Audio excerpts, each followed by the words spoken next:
ivyizigiro bishasha mugenzi urahawe ikaze kandi turacashimira mushiki wacu Claudine kubw'ivyigwa by'intungamagara ashishikara kudushikiriza. Nanje ndaguhaye ikaze mu cigwa cacu cuno musi. Tugeze ku cigwa c'icenda. Uno musi w'icenda w'ibikorane vyacu. Icigwa cacu cuno musi kivuga ngo Mariya canke Yesu. Dusenge. Uhoraho Mwami ushobora byose, utegeka bikaba, wavuga bigakomera, izina ryawe nirihabwe icubahiro. Mwami turagushima kubwo utwitwararika, none uduhaye amahigwe yo kugira ngo nuno mwanya dukurikirane ijambo ryawe ryavuze. Mwami ndasengeye abagiye gukurikirana kino cigwa bose kugira ngo gutahura mvajuru abariko kubukwacu, kandi Mwami nanje umusavyi wawe ngiye gushikiriza kino cigwa. Mwami nyoborwe nawe mw'izina ry'umwami wacu Yesu Kristo, amen. Icigwa cacu cuno musi kivuga ngo Mariya canke Yesu. Mwibuke yuko dutegerezwa kwisunga Bibiliya kugira ngo dushobore gutahura ijambo ry'Imana ryavuze. Ikibazo niki: ninde adushikira kuri data akadusabira? Mbe yoba ari Mariya, Yesu canke Yesu na Mariya bafedikanije? Bibiliya ivuga ngo nuko bene data ko turi n'ubushobozi bw'ubwoba bwo gushikanwa hera cane n'amaraso ya Yesu, duciye mu nzira yadutoboreyesha iri n'ubugingo, ica mu gihuzu gikinze. Bisobanura ngo mu mubiri wiwe Bibiliya yerekana neza yuko duciye mu mubiri wa Yesu Kristo, Yesu ari we ashobora kuduhesha gushika ahera cane. Bibiliya itubwira ngo twegereze dufise imitima y'ukuri, twizeye kandi atamazinda. Imitima yacu icocagiwe ngo ivanwe bitwagiriza bibi, imibiri yacu yuhagijwe amazi meza. Tugumye ukwatura ivyizigiro vyacu ntikunyiganyige, kuko yasezeranye ari iyo kwizegwa. Abaheburayo igice ca 10 ku murongo wa 19 gushikana ku murongo wa 23. Dufise umuherezi umwe gusa, nuko ko dufise umuherezi mukuru akomeye yaciye mw'ijuru, nawe ni Yesu umwana w'Imana. Tubangiriza ivyo twizera tukavyatura, kuko umuherezi mukuru dufise atari udashobora kubabarana natwe mu ntege nke zacu, ariko nuwageragejwe uburyo bwose nkatwe, yamara we nta caha yakoze. Nuko nitwegere intebe y'ubuntu dushize ubwoba, kugira ngo turonke ikigongwe, tubone ubuntu bwo kudutabara mu gihe gikwiye. Abaheburayo igice ca 4 ku murongo wa 14 gushikana ku murongo wa 16. Mugenzi, uhushije inzira uhereza mu kaga.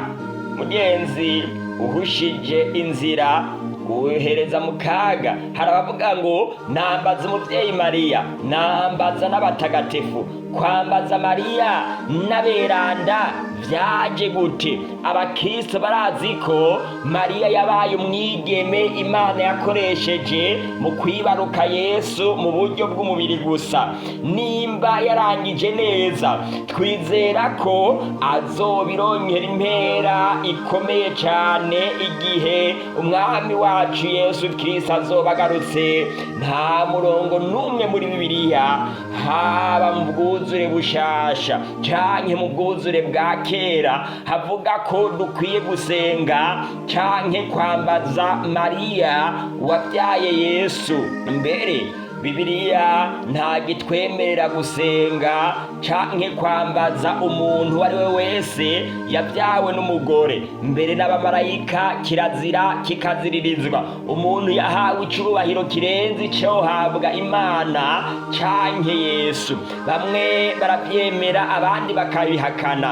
hari abamwita ngo Mariya muhimbazwa yamye ari umubikira, Mariya mweranda nyina w'Imana, Mariya mwamikazi w'ijuru n'isi, Mariya rembo ry'ijuru, Mariya mugabekazi w'abatumwa, Bikira Mariya nyenyeri yo mu mutwenzi, n'ayandi.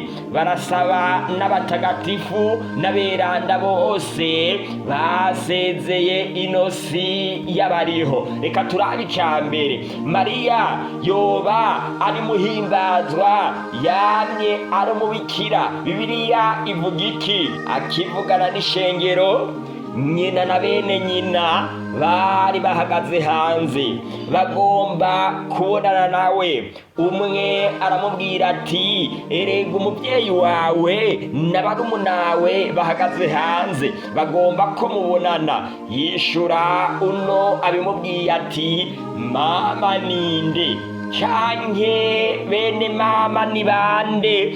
Atunga urutoke abigishwa biwe ati ngaba mama na bene mama, kuko umuntu wese akora ibyo data wo mw'ijuru agomba ari we murumunanje na mushikanje na mama. Matayo igice ca 12 ku murongo wa 46 gushikana ku murongo wa 50. Yesu yaragabishije abantu bose bagomba gushira hejuru nyina yamubyaye mu mubiri. Muri ano majambo avuga ngo akivuga ivyo, umugore wo mw'ishengero ashira hejuru aramubwira ati hahiriwe inda yakubyaye n'amabere yakonkeje. Nawe aramubwira ati cane hahigwa abumva ijambo ry'Imana bakaribungabunga. Mbega ikorosi Yesu yamuteye. Luka igice ca 11 ku murongo wa 27 gushikana ku murongo wa 28. Kwita Mariya kwari umuhimbaza nyina w'Imana, Yesu yaravyanse kuva kera kugira abantu batahure ko ataraje kugira ubumana bwiwe ntibuhimbazwe mu buryo bw'umubiri, bityo ngo bahave babisanisha n'umuntu n'umwe uwo ari we wese harimwo n'abamubyaye mu mubiri. Dutahure ko Yesu yihaye umubiri akoresheje umwe mubo yaremye nka Mariya, ni nk'uko yari gukoresha n'uwundi mugore, kuko Yesu we yari asanzwe ariho nk'umuremyi wa byose. Yesu none yoba yaravyawe acaba Imana. Nta kigoro na kamwe Mariya yakoze kugira ngo asabe Imana ngo azovyara umwana w'Imana. Uhoraho ubwiwe yarasanzwe afitiye isi uno mugambi, nk'uko tubibona hariya mu gitabo ca Yesaya igice c'9 ku murongo wa 6 gushikana ku murongo w'7. Mariya nta kindi yakoze atari gushira mu ngiro ico Imana yagomba ko Yesu yiha umubiri muri we. Mariya yaravuze ko bitazoshoboka kuko ataramenya icitwa umugabo. Marayika nawe amusigurira ko atakigoro Mariya asabwe, mpwemu yera azomuzako. Mariya aheza asaba ko ibyo marayika avuze byomubera kuno. Luka igice ca 1 ku murongo wa 34 gushikana ku murongo wa 38. Ubwa mbere na mbere jambo yariho, kandi jambo yahuranye n'Imana, kandi uwo jambo yari Imana. Uwo yahoranye n'Imana ubwa mbere na mbere. Byose byaremwe nawe. Mu byaremwe byose nta kintu na kimwe kitaremwe nawe. Muri we harimo ubugingo, kandi ubugingo bwari umuco w'abantu. Yohana igice ca 1 ku murongo wa 1 gushikana 4. Murabona ukuntu Imana yari isanzwe iriho. Murabona ukuntu Yesu jambo yari asanzwe ari Imana imbere y'uko aza kuvukira muri Mariya. None Mariya yoba nyina w'Imana gute kandi Yesu atabaye Imana ngo nuko Mariya muvyaye? Mariya yoba ari we rembo, umwamikazi w'ijuru. Muri ico gihe Yesu aravuga ati ndaguhimbaza Data mwami w'ijuru n'isi. Matayo igice ca 11 ku murongo wa 25 gushikana ku murongo wa 27.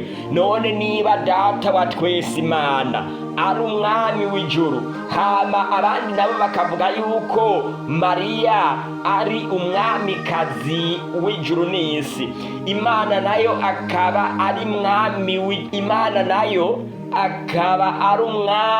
w'ijuru n'isi.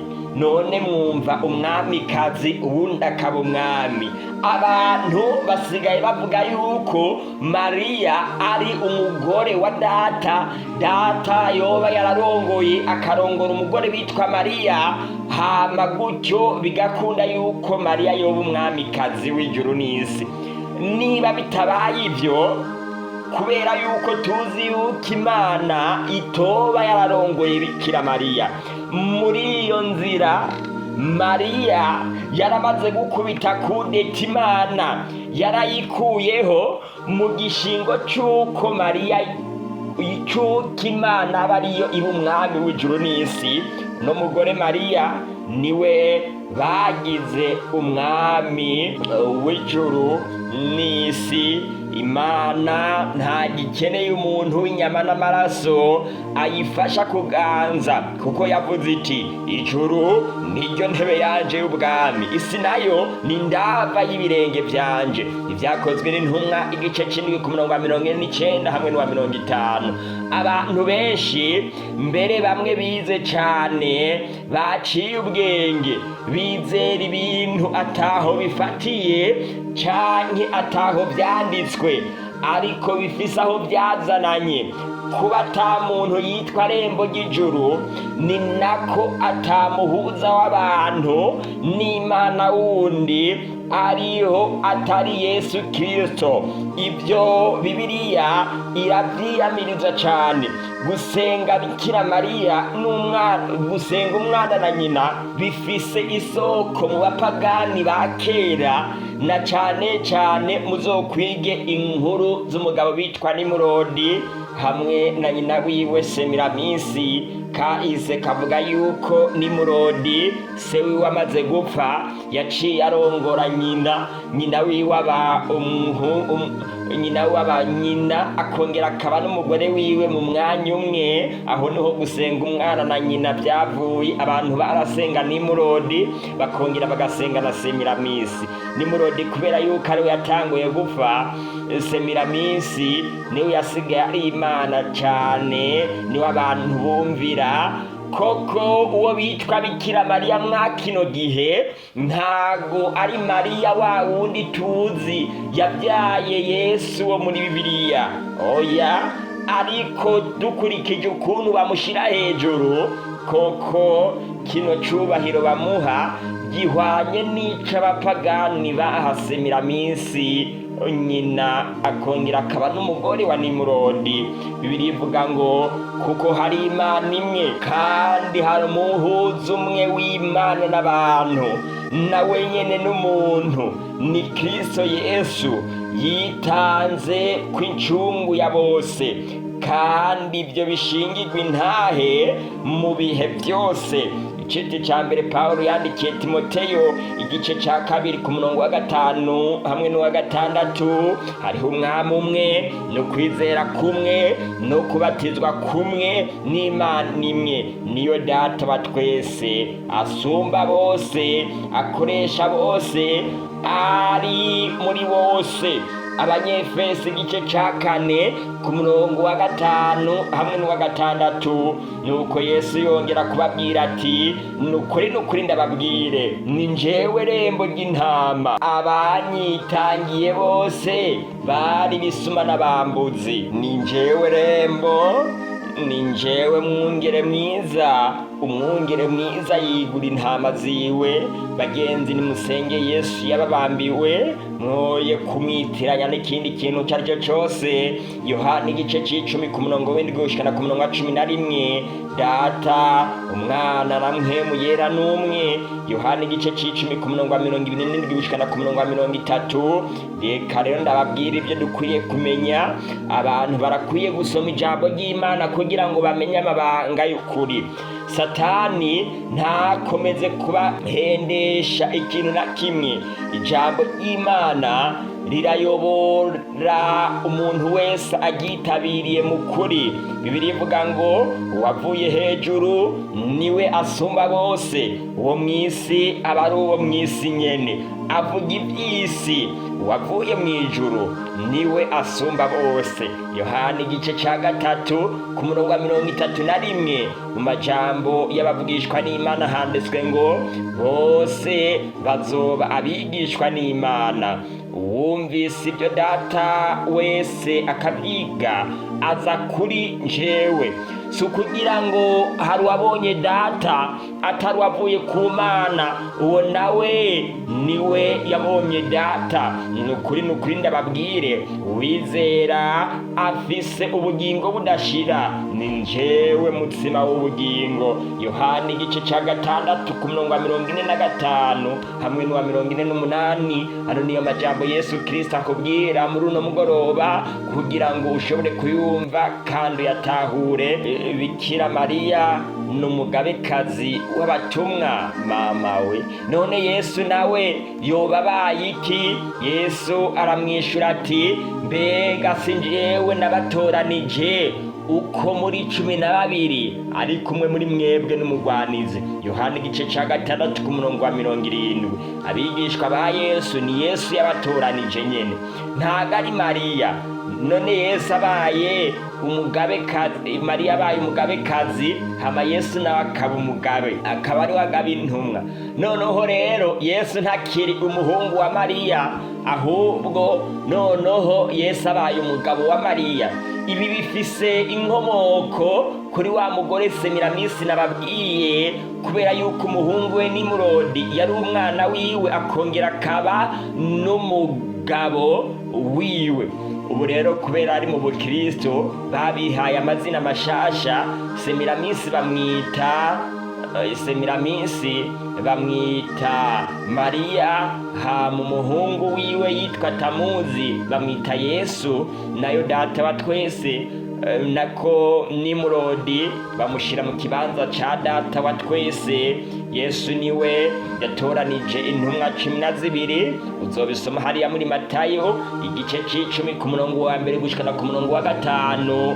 Bikira Mariya ni inyenyeri yo mu mutwenzi. Noneho karabaye Yesu aravuga ngo, njewe Yesu ntumye umumarayika wanje gushingira intahe ibyo kubw'amashengero. Ni njyewe munago wo ku gishitsi ca Dawidi. Uno ni Yesu ariko aravuga, ndi umwuzukuruza wiwe kandi ndi inyenyeri ica ibibatsi yo mu gaturuturu. Ivyahishuwe igice ca 22 ku murongo wa 16. None Bikira Mariya yoca inyenyeri yo mu mutwenzi, hama Yesu nawe agaca biki. Noneho uno mugore ntago gusa ari kuba umugabo ntago ari kuba umugore wa Yesu, ahubwo yarakubise kudeta Data wa twese, akubita kudeta Yesu. Yarabakuyeho, niwe asigaye asengwa n'abantu benshi kuri ino si. Vyose nabihawe na Data, uno ni Yesu, kandi ntawuzi umwana atari Data, na Data ntawumuzi atari umwana, n'umwana agomba kumuhishurira. Matayo igice ca 14 ku murongo w'7. None bagenzi, hasenge nde hareke? Dusenge Bikira Mariya canke dusenge Yesu? Kandi mbona umumarayika wundi aguruka yatira ijuru.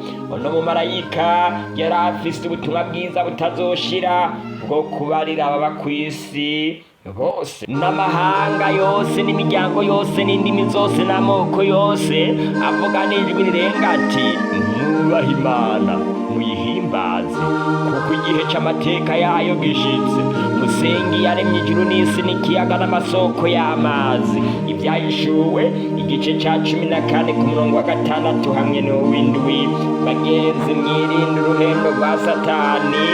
Ico Satani yakoze na n'ubu akiriko aragikora ni ugutobora izindi nzira z'agakiza zitarizo.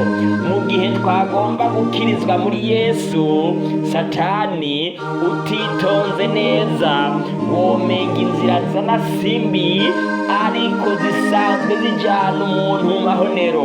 Ngo Mariya ni irembo ry'ijuru. Bibiliya ivuga ngo hari inzira umuntu ashobora gucamwo yibwira ko ari inzira, ariko amaherezo yayo ni inzira ishikana mu rupfu. Imigani igice ca 16 ku murongo wa 25. Bene izi nzira zo guca muri Bikira Mariya nizo uno murongo uba uriko uravuga. Hariho abakristo bizera ko kuja kwa Yesu duca muri Mariya. Ico ni kinyoma kibi cyane. Bikira Mariya ni yindi nzira ariko yaciwe na Satani, itaciwe na Yesu. Niwe ariko arakoresha abantu isinzi mw'isi kugira ntibizere uwababambiwe, ngo bizere izindi nzira, ndetse bigatuma bivyura ibigumbagumba biri hagati y'umuntu n'umuvyeyi. Ugereranije ibiba mu kibano aho tubaye, maze bagaca bakubwira ngo wokunda umwana ukanka nyina. Bamaze kukwereka bino bigumbagumba uca usanga wahenzwe, wemeye. Satani ntagutere kubangikanya Yesu. Yesu aramubwira ati ni jewe nzira n'ukuri n'ubugingo, ntawushika kuri Data ntamujanye. Nta yindi nzira ihari Bibiliya yigisha. Iyo muba mwaramenye na Data muba mumuzi. Mugenzi, kumenya Imana ni kumenya Yesu byonyene. Yesu aramubwira ati ni jewe kuzuka n'ubugingo, unyizera niyo yoba yarapfuye azobaho. Uwumenya Bikira Mariya ntazobaho, ariko uwumenya Yesu akishikira kuri Yesu adaciye ahandi azobaho. Yohana igice ca 14 ku murongo wa 6 n'uw'indwi. Yohana igice ca 11 ku murongo wa 25. Ni Yesu adusengera ari mw'ijuru. Bana banje bato, mbandikiye ibyo kugira ngo ntimukore icyaha, kandi ntihagira umuntu akora icyaha. Dufise umwitsa kuri Data wa twese, ni Yesu Kristo umugororotsi. Uno ni Yesu ahari kugira ngo adusengere. Yohana yabyanditse mu cete yanditse ca mbere igice ca 2 ku murongo wa 1 hamwe n'uwa 2. Ninde azorega abo Imana yatoranije? Mbega ni Imana kandi ariyo idutsindanishiriza. Ninde azobatsindisha?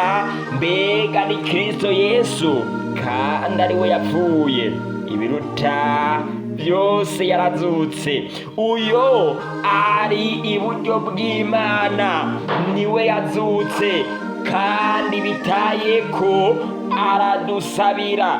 Abaroma igice 8 uhereye ku murongo wa 29 gushikana ku murongo wa 34. Ni Yesu wenyene. Nimumenye mwese kandi mumenye n'ubwoko bwanyu bw'Abisirayeli yuko ari mu izina rya Yesu Kristo umunyanazareti, uwo mwebwe mwabambye Imana ikamuzura mu bapfuye, ko ariho hatumye uyu muntu ahagarara imbere yanyu akomeye. uwo niwe buye mwebwe abubatsi mwatituye mukagenda guca kuri ba Bikira Mariya hamwe n'aberanda, kandi ryahindutse irigumye ifuruka, kandi nta wundi agakiza kabonerwamwo, kuko atarindi zina munsi y'ijuru ryahawe abantu dukwiye gukirizamwo atari muri Yesu Kristo. Ibyakozwe n'intumwa igice cya 4 ku murongo w'10 gushika ku murongo wa 12. Haleluya, shimwa Yesu Umucunguzi. Ntaco twokugiranya ko abandi nabo ngo ngiye gusaba uyu muvyeyi Mariya uyu munsi yatugendeye, noneho ndabitahuye. Umuntu wese arashobora kuvuga ngo arabitahuye, sinzosubira igisabisho cyanze nzokibwira Yesu gusa, we yambambiwe, ntago nzosubira kukibwira Bikira Mariya, oya. None bagenzi, igishusho gifise akamaro ki mw'ishengero canke mw'isengesho? Kubera iki tutokwambaza abandi bantu? Yesu yabwiye abafarisayo b'intumva ati, aba bantu banyubahisha iminwa yabo ariko imitima yabo iri kure yanje, bansengera ubusa kuko inyigisho bigisha ari ibyagezwe n'abantu. Ico Imana yageze murakireka ngo mwumire ku migenzo mwabwirijwe n'abantu. Matayo igice 7 ku murongo wa 6 gushika ku murongo w'8. Kandi mugenzi, menya yuko atawundi agakiza kabonerwamwo, reka imigenzo, ariko bimenye yuko atawundi agakiza kabonerwamwo, kuko atarindi zina munsi y'ijuru ryahawe abantu dukwiye gukirizwamwo atari Yesu. Ibyakozwe n'intumwa igice cya 4 ku murongo wa 12. Tumbere Yesu wenyene. None rero ko twatsindanishirijwe no kwizera, dufise amahoro ku Mana, kuko umwami wacu Yesu Kristo yadushikanishije ukwizera muri ubu buntu duhagazemwo. Abaroma igice cya 5 ku murongo wa 1 gushika ku murongo wa 2. Kuko urukundo Imana yakunze abari mw'isi ariko rwatumye itanga umwana wayo w'ikinege, ngo umwizera wese ntazapfe ruba ariko azahabwa ubugingo budashira. Yohana igice cya 3 ku murongo wa 16. Abari muri Kristo Yesu nta rubanza ruzobatsinda. Abaroma igice 18 ku murongo wa 1. Mugenzi, ntagara bari muri Mariya n'abari muri Kristo Yesu. Igisabisho cha Papa Yohani Paulo wa kabiri nico gituma muvyeyi w'abantu n'amakungu Mariya, wewe ubakunda, wewe uzi imibereho yabo yose n'ivyizigiro vyabo, mu gitutu c'imbabazi zawe niho twihisha. Muvyeyi mweranda, nyina w'Imana, ntiwirengagiza amasengesho yacu kandi turi mu makuba. Mu gitabo cyitwa Message de Fatima ku rupapuro rwa 3 niho kino gisabisho kiba. Ukurikije kino gisabisho, mbega Papa Yohani Paulo wa kabiri mubona atariko arasenga Mariya mu gishingo cyo gusenga Imana? Ubu Bikira Mariya yaramaze gusa n'uwamaze gusubirira Imana mu mitima y'abatari bake, ku buryo n'ugwaye atabaza Mariya, hinyuriza no mu ndirimbo zabo zimuhayagiza agaciro. None kari hehe ikintu cikubita hasi, camara kwikubita hasi ibyacu bigahera? Ukunze se, Bibiri ivuga ngo ukunze se canke nyina akabandutisha ntaba nkwiye, kandi ukunze umuhungu wiwe canke umukobwa wiwe akabandutisha ntaba nkwiye, kandi utikoreye umusaraba wiwe ngo ankurikire ntaba nkwiye.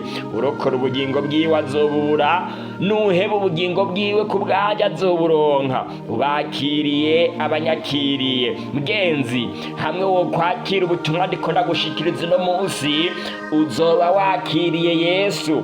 Matayo igice c'10 ku murongo wa 37 gushika ku murongo wa 34.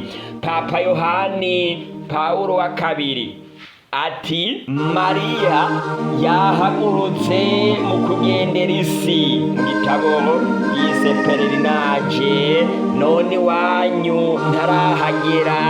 Abantu baririrwa bayereza ikintu aribo bagiteruye, hama bagasigara bavuga ngo ico kintu nico kiriko kirabagendera. Imana ni mpwemu, kandi n'abayisenga bakwiye kuyisenga mu mpwemu no mu kuri. Yohana igice ca 4 ku murongo wa 24. Mugenzi, menya neza Imana isengwa itarinze kubonwa mw'ishusho y'ikintu na kimwe. Ntitumusenga, turamusaba, niko bamwe bavuga. Mbega wosaba utariko urasenga? Kira noneho amasengesho bayitwa ibisabisho. Gusenga, gusaba. Suzuma rero ibisabisho byawe uha utari umucunguzi wawe. Mugenzi, guma muri Yesu, kandi ico muzosaba cose mw'izina rya Yesu muzogihabwa. Yohana igice ca 14 ku murongo wa 13 n'uwa 14. Ni mwaguma muri jewe, amajambo yanje akaguma muri mwebwe. Musabe ico mugomba cose kizobabera kuno. Muri ivyo Data arashimagizwa, ni mwama cane kandi mukaba abigishwa banje. Yohana igice ca 14 ku murongo w'indwi gushika ku murongo w'umunani. Umviriza neza nakubwire, niyo Mariya yoba yaraduze mw'ijuru by'ukuri, kubahuka kumusenga bakamubumba mu biti, mw'ibumba n'ibindi, kandi bakunamira ibishushanyo vyiwe, ivyo byonyene birahagije ngo ababikora bazoje muri gihonomu. Nuko rero ko turi uruvyaro rw'Imana, ntidukwiye kwiyumvira yuko Imana isa n'inzahabu canke n'ifeza, ino ni Bibiliya ibivuga, canke amabuye, ivyabajwe n'ubuhinga n'ubwenge bw'abantu. Nuko iyo minsi y'ubutamenya Imana yayirengagije, ariko none higera ko abantu bose bari hose bihana. Ibyakozwe n'intumwa igice ca 17 ku murongo wa 29 gushikana ku murongo wa 30. Imana ni mpwemu, kandi abayisenga bakwiye kuyisenga mu mpwemu no mu kuri. Mbega ivy'abariho vyobazwa abapfuye, nta na rimwe Imana yigeze ikoresha abapfuye. Yesu ati nibatumvira ivyagezwe n'Imana, niyo abapfuye bozuka ntibopfa bavyemeye. Yesaya igice 8 ku murongo wa 19. Erega bariho babazi ko bazopfa, ariko abapfuye ntaco baba bakizi, kandi ntibaba bagifise umugabane ku kintu na kimwe gikorerwa munsi y'izuba gushitsa ibihe bidashira. Umusiguzi igice c'9 ku murongo wa 5 hamwe n'uwa 6 wari ubizi. Papa Pio wa 12 yabayeho mu mwaka w'igihumbi kimwe n'amajana 876 gushikana mu mwaka w'igihumbi kimwe n'amajana 958. Niwe yiyumviriye ko yozana mw'ishengero ko Mariya yaduze mw'ijuru. Ekereziya nayo iti naho Papa Pio wa 12 yatangaje ko Mariya yagiye mw'ijuru mu mwaka w'igihumbi kimwe n'amajana 950, nta na hamwe yabisomye mw'Injili canke muri Bibiliya twapfuye kuvyemera. Igitabo twakuyemwo n'amajambo citwa Iyurira rya Mariya mw'ijuru, canditswe mu Kirundi na Musenyeri Yohakimu Ruhuna, Dioseze nkuru ya Gitega. Papa Yohane wa 2 mu gitabo citwa La Vierge Marie ku rupapuro rwa 36 yavuze ngo muri Mariya intsinzi y'ubuzima ku rupfu sagashishishwa rumuri. Ariko Kireziya mu bwuzure bwa kera ku rupapuro rw'134 amabwirizwa 10 ibibiri, Ekereziya itwigisha iti mu biremwa byo mu kirere, byo kw'isi n'ibyo mu mazi ntihagire na kimwe utora k'ikigereranyo. Bisubiye, ntuzusenge ibishushanyo, ntuzubifukamire, kandi ntuzubikorere, ntuzubifukamire, kandi ntuzubikorere. Iri bwirizwa ndariguhaye mwana wanjye Timoteyo, nk'uko abavugishwa n'Imana bakuvuze ku bwa mbere, ngo ufashwe nabyo kugwana intambara nziza, ugumye kwizera, ufise umutima utari mwijwi rikwagiriza ikibi, iryo bamwe bashibuye bakamera nk'ubwato busavye mu mwiza. Icete ca mbere Pawulo yandikiye Timoteyo, igice ca mbere ku murongo wa 18 n'uwa 19, nuko nk'uko mpemu yera avuga ati uyu munsi aho mwumvira ijwi ryayo ntimukomantaze imitima yanyu nk'uko mwayikomantaje mu gihe cyo kuratsa, kuri wa munsi wo kugerageza mu bugaragu. Abaheburayo igice ca 3 ku murongo w'7 gushikana ku murongo w'8. Mugenzi, ushobora kumaza igihe kirekire ukomantaje umutima kuva aho twatanguriye bino bikorane byacu, ukomantaje umutima, ariko Bibiliya irakubwira ngo uno munsi mpemu yera ariko arakuvugiramwo akubwira ngo uno munsi hoho ntukomantaze umutima. Mugenzi, ufise amatwi niyumva ico mpemu abwira amashengero. Abazogira ubwenge nibo bashobora kubitahura. Niba ufise ubwenge, niba ushaka kugira ubwenge bwa Yesu Kristo, ukuri wakubonye, hitamwo Yesu, nayo Satani n'umubeshi. Ngwino kuri Yesu. Kw'isabato dufise umubatizo udasanzwe, kandi uwo mubatizo uzobera mu turere twose. Ahantu hose hari ishengero ry'Abadiventiste umunsi w'indwi bazoba bateguye umubatizo uzokorwa, abantu bakabatizwa mu izina rya Yesu, nk'uko Yesu yabidutegetse muri Matayo igice ca 28 ku murongo wa 19 gushikana ku murongo wa 20. Mugenzi, nawe ndaguhamagarira kuza kuri Yesu maze wiyandikishe mu bazovuka ubwa kabiri kuri iyo genekerezo. Cutwandikira kuri izi nimero zikurikira kugira ngo ushobore kwiyandikisha: akamenyetso ko guteranya 257 akamenyetso ko guteranya 257 Nanje ngiye kukugirira isengesho ridasanzwe. Uhoraho Mwami ushobora byose, urakoze ku bwa rino jambo uheje gushikiriza ubwoko bwawe. Hari abamaze gufata ingingo bagiye kwiyandikisha ku bw'iki cigwa, bitegure kuvuka ubwa kabiri kw'isabato. Mwami, ndabasengeye kugira ngo kwizera kwabo ntiguhere. Hari n'abandi bagikomantaje imitima, ndasenze Mwami ngo udodore ku mitima yabo, yorohe nk'inyama, bamenye yuko wabagendeye, maze nabo bitegure kuvuka ubwa kabiri. Ndasengeye abashishikara gutanga imitwaro, abafise ubunyantege nke mu bya mpemu, twese ushishikare kudukomereza mu buntu bwawe, maze duhe ibyizigiro byo mwihereza kwitegura kugusangana ubwo ugiye kuza vuba, mw'izina ry'umwami wacu Yesu Kristo, amen. Mugenzi, ejo ku munsi w'ejo muzobe ku mwanya, tuzoba dufise icigwa kidasanzwe kivuga ngo ikimenyetso c'Imana. Mushishikare gutumira, gukora amapartage menshi, muhanahane bino vyigwa kugira ngo abantu benshi bashishikare kwimenyera ukuri. Yesu abagire neza, abaha umugisha, abahe kwama mumwizeye ibihe byose no kwama mwiteguriye umuzo we wimirije vuba, mw'izina ry'umwami wacu Yesu Kristo, amen.